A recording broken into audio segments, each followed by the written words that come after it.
happy to hear from Sure. a leading utility who ultimately is the interface to the consumer. Good afternoon, and thank you, Dr. Tongia and the eminent panel here. Good afternoon. Good afternoon, ladies and gentlemen. Well, I bring in the utility perspective, and unfortunately or fortunately for us, I represent a Delhi utility which, as of now, does not face any too many challenges around on the renewable side. But we've been trying to look at the future and see how best to address issues as they come along. So just to give you a small heads up on the Delhi distribution side. We in Delhi, the RPO, we have a renewable purchase obligation of 14.25% currently, which goes up to 17% in the next year, and which is around 2% lower than the Government of India's notification. And we are currently meeting all of it, or rather most of it I would say, through purchase of RECs. We hardly have any embedded generation. In our in our distribution license area, we have a rooftop solar capacity of around 23 megawatt, and we against around 12,000 million units of energy that we need to procure through renewable by way of the renewable purchase obligation that we have. We actually procure only 200 MUs, and the balance we purchase RECs. So to that extent, that issue of variability, the issue of intermittence, the issue of the technical on the constraints on the grid, etc. I'm saying we are not really impacted as of now. But we are looking at all of these very carefully going forward. There is a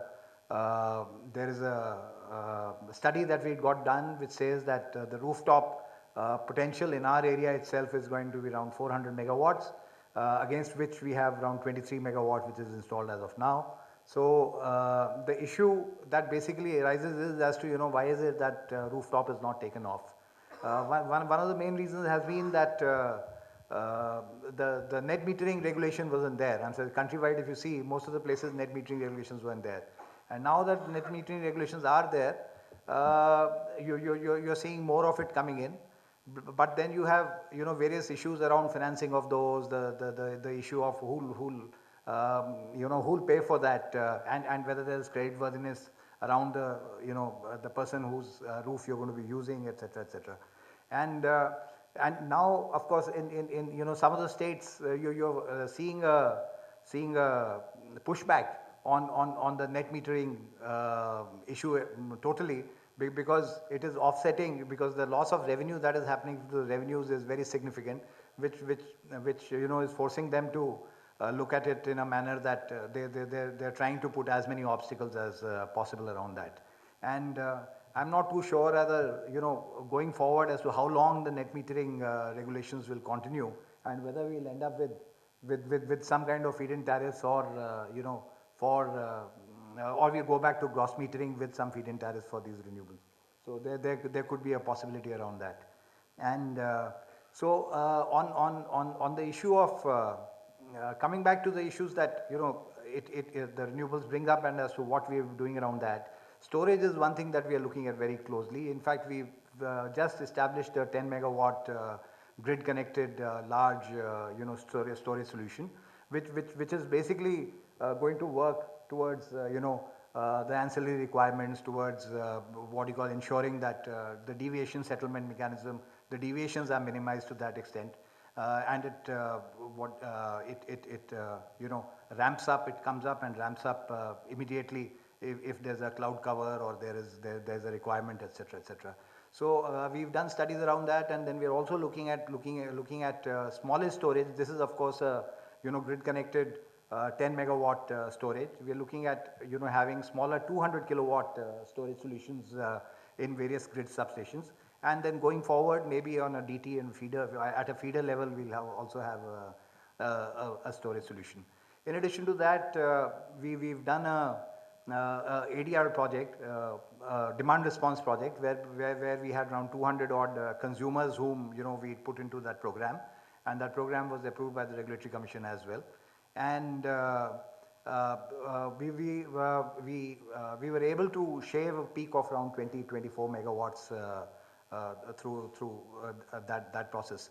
Only issue in Delhi currently is that all these solutions are not really commercially what you call beneficial for the discom, because we are surplus so far as our procurement contracts go. The legacy contracts is a major issue with us as well as all across the country, which is resulting in this issue of the distribution utility is not suo moto coming up to say that we'll look at rather than the government pushing a renewable purchase obligation.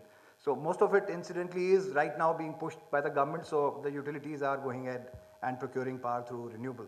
But the legacy contracts is one of the main reasons, plus of course the issue of intermittence and the issue of the impact that it has in your voltage, the power quality, etc.